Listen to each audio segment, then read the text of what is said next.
नमस्कार साथियों, धाकड़ science classes में आप सभी का हार्दिक स्वागत है।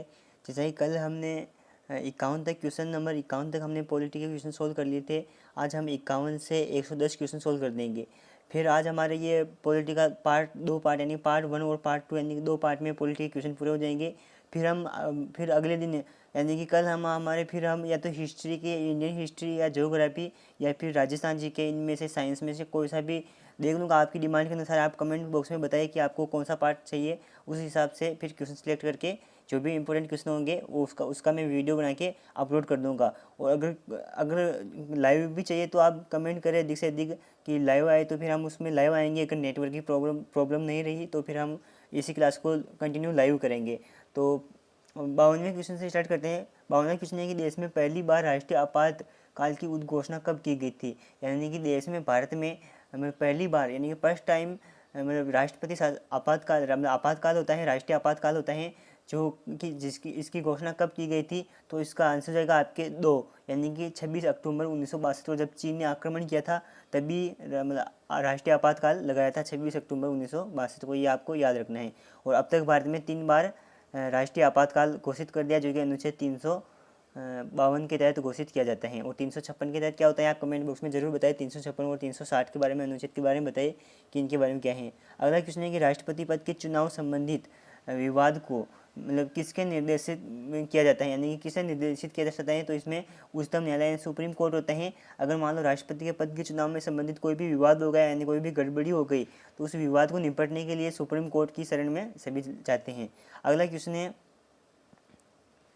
अगला 53वां क्वेश्चन है आपके सामने कि राष्ट्रपति पद के चुनाव संबंधित विवाद को, ये भी हो गया इसमें, तो कहाँ जाते हैं ये सुप्रीम कोर्ट में जाते हैं, उच्चतम न्यायालय में जाते हैं। 54वां क्वेश्चन है आपके सामने कि राष्ट्रपति पद के निर्वाचन हेतु कौन सी पद्धति अपनाई जाती है। बहुत इंपॉर्टेंट क्वेश्चन है, आपके पटवार SI RS में आ सकता है क्वेश्चन कि राष्ट्रपति पद के निर्वाचन हेतु कौन सी पद्धति अपनाई जाती है। तो कौन सी अपनाई जाती है, तो समानुपातिक प्रतिनिधित्व एवं एकल संक्रमण मत प्रणाली यानी कि ये अपनाई जाती है। और आपको पता होगा एकल संक्रमण मत पद्धति, इसमें मतलब द्वितीय यानी कि दूसरी बार गणना किसके राष्ट्रपति के चुनाव में की गई थी, वो VV गिरी, यानी कल ही हमने बात की थी VV गिरी के बारे में। यानी कि उनके निर्वाचन के लिए द्वितीय संक्रमण उसका प्रयोग किया था, द्वितीय गणना की थी। अगला क्वेश्चन है कि राष्ट्रपति शासन में राज्य का प्रमुख शासन संचालन कौन करता है। यानी राष्ट्रपति शासन लगता है तब राज्य का प्रमुख शासन होता है, जो संचालन कौन करता है तो राज्यपाल करता है। यानी जो भी राष्ट्रपति शासन, जिस भी राज्य पर राष्ट्रपति शासन लग जाता है तो उसमें मुख्यमंत्री की इनकी सारी शक्तियाँ किसके हाथ में आ जाती हैं, राज्यपाल के हाथ में सारी शक्तियाँ आ जाती हैं। और ये किसके तहत लगता है तो अनुच्छेद 356 के तहत राष्ट्रपति शासन लगता है। अगले क्वेश्चन, और राजस्थान में 4 बार लगा है, क्वेश्चन पूछा हुआ है BSTC में कि राष्ट्रपति शासन राजस्थान में कितनी बार लगा है, तो 4 बार लगा है, आपको ये याद रखना है।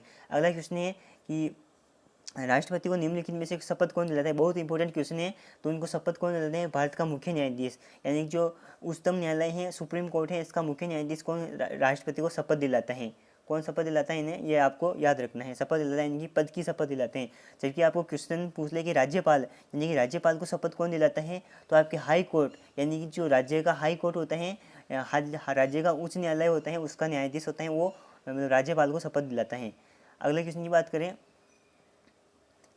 अगले क्वेश्चन आपके सामने आ गए हैं कि राष्ट्रपति को समाधान शक्ति संविधान के किस अनुच्छेद के तहत है। बहुत इंपॉर्टेंट क्वेश्चन है, यानी राष्ट्रपति को समाधान की शक्ति है जो संविधान के किस अनुच्छेद के हैं। तो राष्ट्रपति ये तो एक कौन सा है, 72 अनुच्छेद है। कौन सा अनुच्छेद, आर्टिकल 72। तो आपको इसमें याद कैसे रखता है, समाधान। कोई अगर किसी को क्षमा करता है तो हम नहीं कहते कि किसने समाधान बेहतर काम किया, यानी कि बेहतर काम, बढ़िया काम किया, बेहतर यानी गुड वर्क, यानी कि बेहतर बढ़िया काम किया, तो बेहतर यानी अनुच्छेद 72 में क्या है, राष्ट्रपति के समाधान की, राष्ट्रपति को समाधान कर सकता है संविधान की इस अनुच्छेद का प्रयोग करके किसी भी व्यक्ति को। अगला क्वेश्चन है 58वां क्वेश्चन है कि राष्ट्रपति अपना त्यागपत्र किसे सौंपता है। बहुत इंपॉर्टेंट क्वेश्चन है ये कि राष्ट्रपति होता है जो अपना त्यागपत्र किसे सौंपता है, तो ये किसे सौंपता है, ये उपराष्ट्रपति को सौंपता है। बहुत इंपॉर्टेंट क्वेश्चन, याद रखना है, इसे लिख लेना, स्क्रीनशॉट ले लेना इसका। ये जो राष्ट्रपति होता है जो अपना त्यागपत्र किसे सौंपता है, तो उपराष्ट्रपति को सौंपता है। जबकि जो राष्ट्रपति होता है इन्हें शपथ कौन दिलाता है, तो मुख्य न्यायाधीश दिलाता है, सर्वोच्च न्यायालय का मुख्य न्यायाधीश इनको शपथ दिलाता है। अगले क्वेश्चन की बात करते हैं। अगला क्वेश्चन है कि लोकसभा और राज्यसभा में राष्ट्रपति द्वारा मनोनीत सदस्यों की कुल संख्या कितनी है? बहुत इंपॉर्टेंट क्वेश्चन है ये। यानी कि लोकसभा और राज्यसभा में मतलब राष्ट्रपति द्वारा मनोनीत सदस्यों की संख्या कितनी है, यूँ भी पूछ सकता है। और क्वेश्चन यूँ भी पूछ सकता है कि संसद, जो आपकी संसद है, इसमें राष्ट्रपति द्वारा मनोनीत सदस्यों की संख्या कितनी है? तो सदस्यों की संख्या कितनी है? 14 है। कितनी है ये? 14 है। आप सभी को याद रखनी है 14, यानी कि 14 सदस्य होते हैं। 14 सदस्य होते हैं जिनको कौन, आप 14 में से आपको पता होगा कितने, मतलब 12 सदस्य तो राज्यसभा के प्लस और 2 सदस्य इंडो मतलब ये इंडियन होते हैं जो लोकसभा में होते हैं, जो 2 सदस्य यानी 14 होते हैं ये। अगला क्वेश्चन 60वां क्वेश्चन है।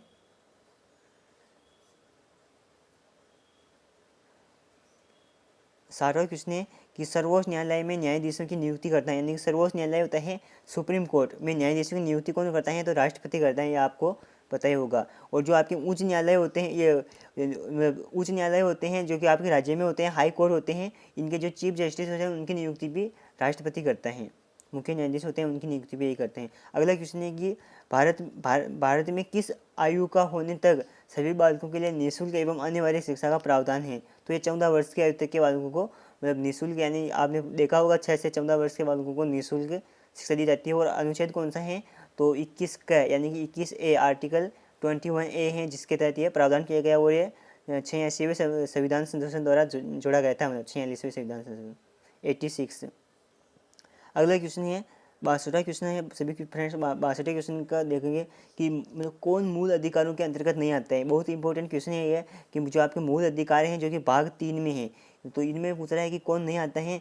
तो समानता का अधिकार आता है, हमने कल ही बात की थी, आर्टिकल 14 से 18 है जो कि समानता का अधिकार है। संपत्ति का अधिकार है, ये नहीं आता है। तो 2 नंबर इसका करेक्ट आंसर हो जाएगा।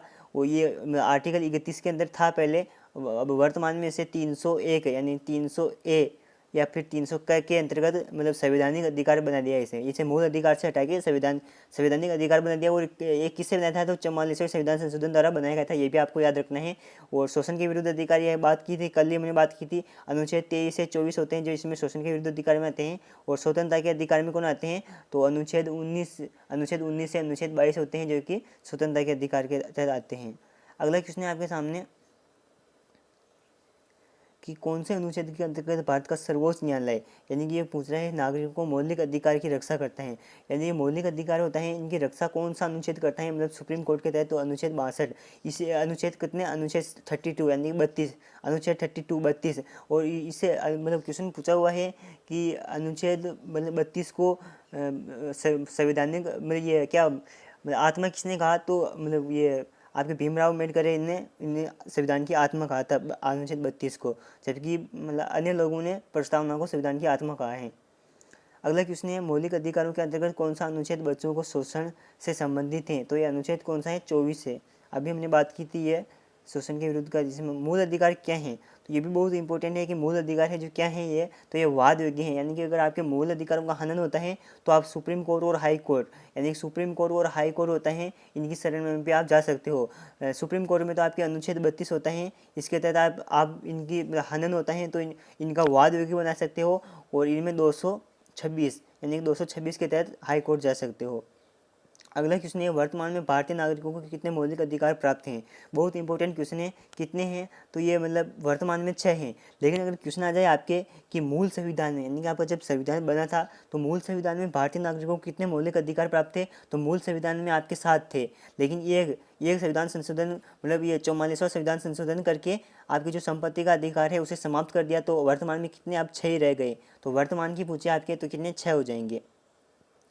और ये भी पूछा हुआ है कि 44वां संविधान संशोधन है जो कब हुआ था? तो ये 1978 में हुआ था। ये हुआ था 1978 में हुआ था। ये भी याद रखना है आपको। अगला क्वेश्चन है कि संपत्ति का अधिकार संवैधानिक अधिकार है, ये बताया गया है। यानी पहले हमने बात की मौलिक अधिकार था अनुच्छेद 31 के तहत, लेकिन फिर इसे 44वें संविधान संशोधन द्वारा इसे समाप्त कर दिया, तो अब ये एक संवैधानिक अधिकार बन गया। यानी कि मौलिक अधिकार से क्या बन गया?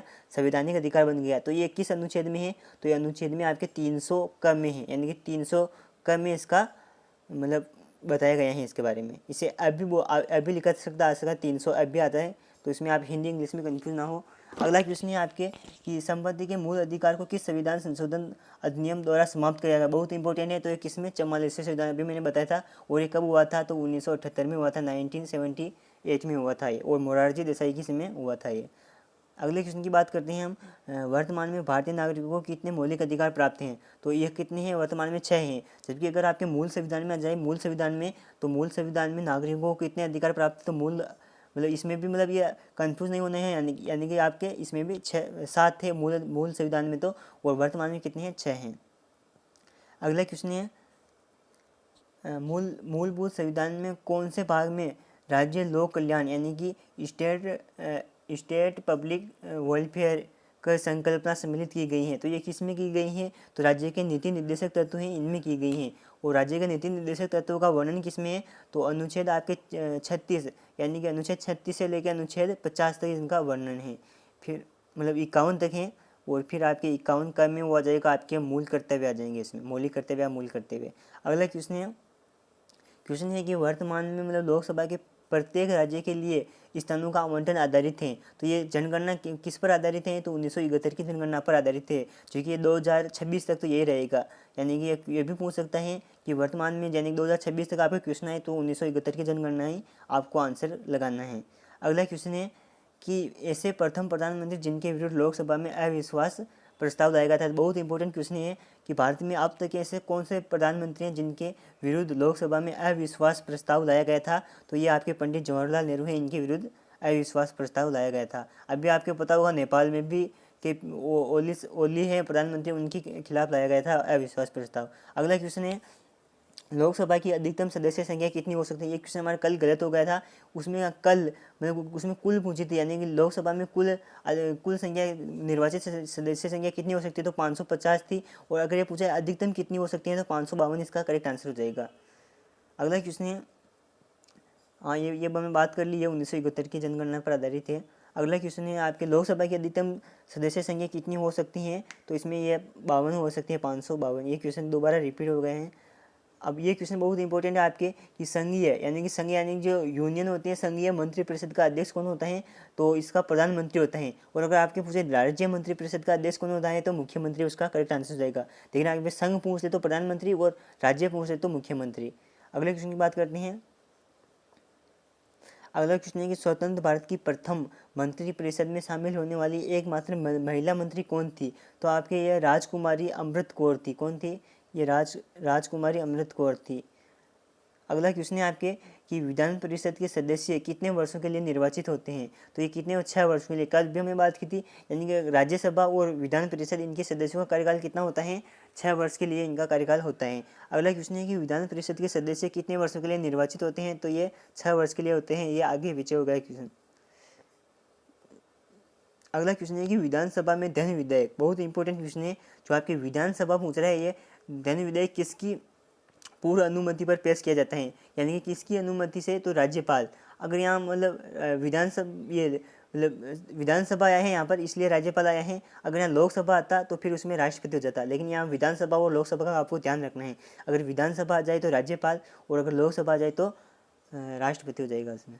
अगला क्वेश्चन है कि विधानमंडल का प्रमुख कर्तव्य क्या है, यानी जो आपके विधानमंडल है इसका प्रमुख कर्तव्य क्या है? तो इसका प्रमुख कर्तव्य क्या है? नियमों यानी कानून होता है उसका अधिनियमन करना। जबकि ये किसमें होता है? विधानमंडल का कार्य होता है। और विधानमंडल में कौन कौन शामिल होते हैं आपके? तो इसमें राज्यपाल होते हैं, यानी गवर्नर होता है, राज्यपाल होते हैं, और फिर आपके विधानसभा होती हैं और विधान परिषद होती हैं।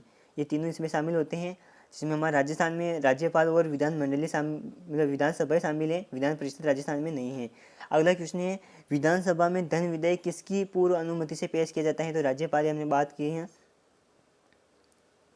ये भी देख लिया हमने। अब 85 देखते हैं कि वर्तमान में राज्यसभा में सदस्यों की अधिकतम संख्या कितनी हो सकती है?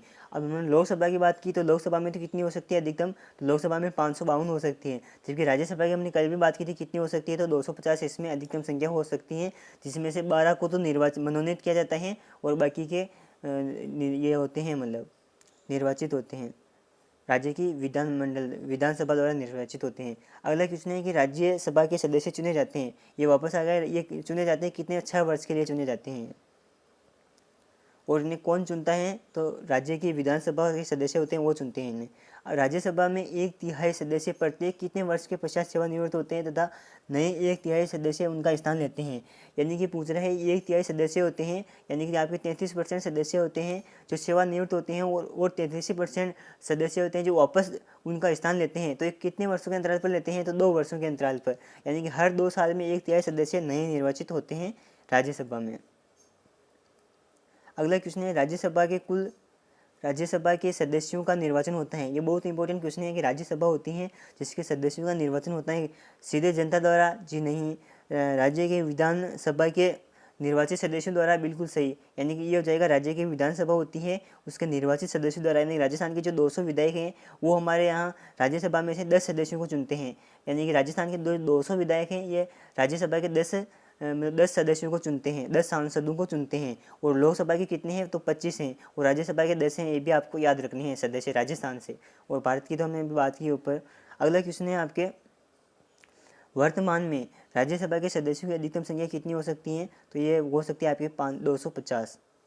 अगला क्वेश्चन है, निम्न में से कौन सा संसद का अनन्य भाग नहीं है, तो इसमें कौन नहीं है, तो उपराष्ट्रपति संसद का भाग नहीं है। जबकि राष्ट्रपति संसद का भाग है, राज्यसभा संसद का भाग है, और लोकसभा भी संसद का भाग है।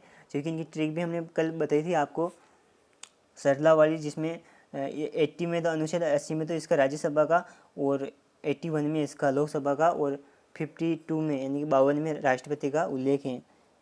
अगले क्वेश्चन की बात करते हैं हम।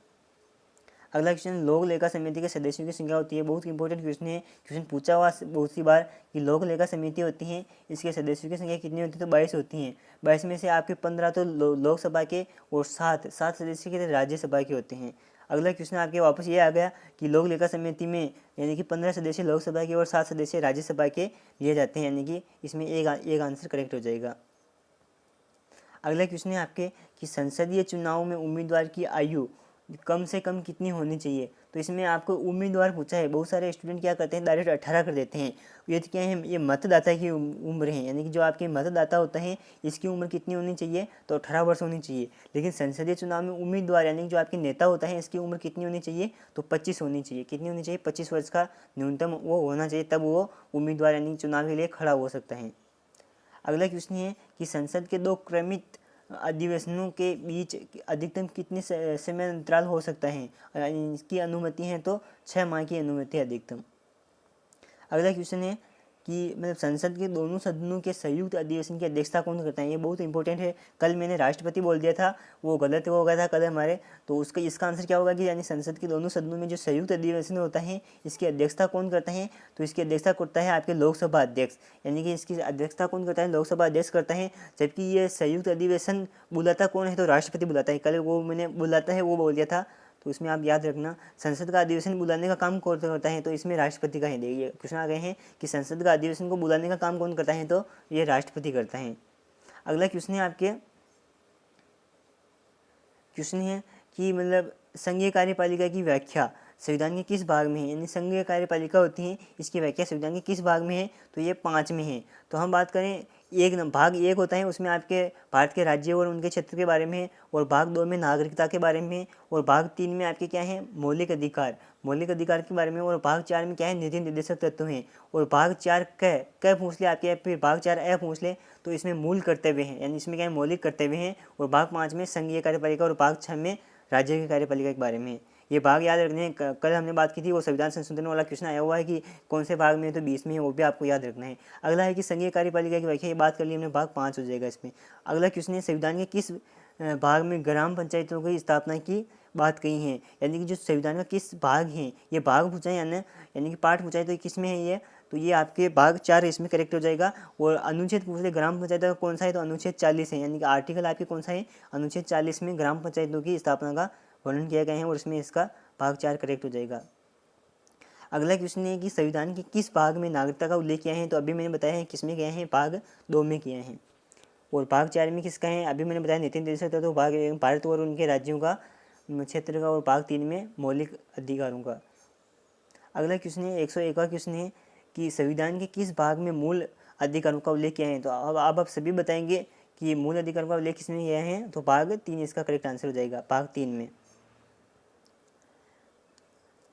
अगला क्वेश्चन है कि संविधान के किस भाग में नीति निर्देशक तत्वों का उल्लेख है। तो ये आपको भाग सभी याद करने, टोटल 22 भाग हैं, इन सभी को आपको अच्छे से देख लेना है। जो भी इनमें 4-5 इंपॉर्टेंट है, बाकी सभी तो नहीं, तो ये चतुर्थ भाग में किया गया है। अगला क्वेश्चन है कि संविधान के भाग 1 में यह तो संघ व उनके राज्य क्षेत्र, यानी संघ और उसका राज्य क्षेत्र, यानी 1 नंबर इसका करेक्ट आंसर हो जाएगा। अगला क्वेश्चन है कि संविधान की किस भाग में मतलब संविधान संशोधन की प्रक्रिया का उल्लेख है। तो ये किस में है, 20 में। और अनुच्छेद कौन सा है, आप सभी फ्रेंड्स कमेंट बॉक्स में अनुच्छेद बताएंगे कि मतलब संविधान के किस भाग में तो ये हो गया, और मतलब संविधान के किस अनुच्छेद में संविधान संशोधन की प्रक्रिया का उल्लेख है। तो आप अनुच्छेद सभी कमेंट बॉक्स में जरूर बताएं। कल मैंने बताया था, 2-4 बार बता दिया आपको, अब तो याद हो गया होगा। कल वाला वीडियो ना देखा हो तो वो जरूर देखे, 1 से 51 तक के क्वेश्चन का जरूर देखे, और ये आज 51 से 110 वाले क्वेश्चन का ये पार्ट 2 वाला है। फिर हम कल देखेंगे और दूसरा लेंगे। क्वेश्चन है कि संविधान के किस भाग में मूल कर्तव्यों का उल्लेख है। तो ये क्वेश्चन वापस बार बार रिपीट हो रहे हैं। मूल कर्तव्य यानी कि किसमें आपके ये 4 क में है, और अनुच्छेद पूछ ले तो 51 क इसमें आपके अनुच्छेद हो जाएगा। अगला क्वेश्चन बहुत इंपॉर्टेंट है कि मोहम्मद हामिद अंसारी का भारतीय उपराष्ट्रपति के रूप में क्रमांक कौन सा है। तो ये क्रमांक कौन सा है, 12वां क्रमांक है। और अगर आपको 13वां पूछ ले तो 13वां क्रमांक किसका है, तो एम वेंकैया नायडू जी का है, जो कि भारत के मतलब 13वें उपराष्ट्रपति हैं। अगले क्वेश्चन की बात करते हैं हम। अगला क्वेश्चन है उपराष्ट्रपति अपना त्याग पत्र किसे संबोधित करता है। बहुत इंपॉर्टेंट है कि उपराष्ट्रपति जो अपना त्याग पत्र किसे देता है, तो ये राष्ट्रपति को देता है। किसे देता है, ये राष्ट्रपति को देता है। और जो राष्ट्रपति होता है ये अपना त्याग पत्र किसे देता है, उपराष्ट्रपति को। ये कल भी मैंने बताया था, उपराष्ट्रपति अपना त्याग पत्र किसे देता है, मतलब राष्ट्रपति अपना त्याग पत्र किसे देता है, उपराष्ट्रपति को। और उपराष्ट्रपति अपना त्याग पत्र किसे देता है, राष्ट्रपति को। ऐसे अगर आपको पूछे लोकसभा का अध्यक्ष होता है, यानी जो स्पीकर होता है, वो अपना त्याग पत्र किसे देता है, तो ये लोकसभा के उपाध्यक्ष को देता है। जबकि लोकसभा का उपाध्यक्ष अपना त्याग पत्र किसे देता है, तो लोकसभा के अध्यक्ष को देता है। ऐसा ये आपको अध्यक्ष उपाध्यक्ष मतलब ये याद रखना है, राष्ट्रपति नहीं इनका। बात करते हैं हम उपराष्ट्रपति को उसके कार्यकाल की समाप्ति से पूर्व यानी पद से हटाने की अधिकार किसको है, तो ये संसद को है। यानी कि संसद होती है जो राष्ट्रपति का मतलब 5 वर्ष यानी कि कार्यकाल 5 वर्ष का होता है, इससे पहले भी हटा सकती है कौन, संसद। साधारण बहुमत से भी यह हटा सकती है, इसमें विशेष बहुमत की आवश्यकता नहीं है। अगला क्वेश्चन है कि किस एकमात्र उपराष्ट्रपति की मृत्यु पद पर आसीन रहते हुए हुई थी। यानी कि आपकी कृष्णकांत हैं, इनकी मृत्यु क्या हुई थी, इनको पद पर रहते हुए हुई थी। अगला क्वेश्चन आपका आज का अंतिम क्वेश्चन है कि निम्नलिखित में से किसे उच्च न्यायालय यानी कि सुप्रीम कोर्ट के मुख्य न्यायाधीश तथा कार्यवाहक यानी कार्यवाहक राष्ट्रपति दोनों पद पर सुशोभित किया था, या किसे किया था, तो इसमें आपकी ये हो जाएगा एम हिदायतुल्लाह। जो आपकी ये एम हिदायतुल्लाह हैं, ये सुप्रीम कोर्ट के क्या थे, मुख्य न्यायाधीश थे। तो जब राष्ट्रपति ने मतलब ये जब राष्ट्रपति ने जब त्याग पत्र दे दिया था, तो इन्हें कार्यवाहक राष्ट्रपति और यानी न्यायाधीश दोनों पद पर रहे थे ये एम हिदायतुल्लाह खान। तो ये आपके पॉलिटी के क्वेश्चन पूरे हो गए हैं। वीडियो कैसा लगा आप कमेंट बॉक्स में ज़रूर बताएं।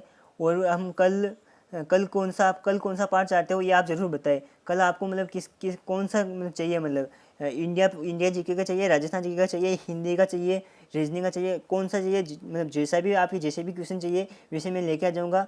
और ये वीडियो कैसा लगा आप कमेंट बॉक्स में ज़रूर बताएं, और वीडियो को लाइक ज़रूर करें। धन्यवाद सभी का।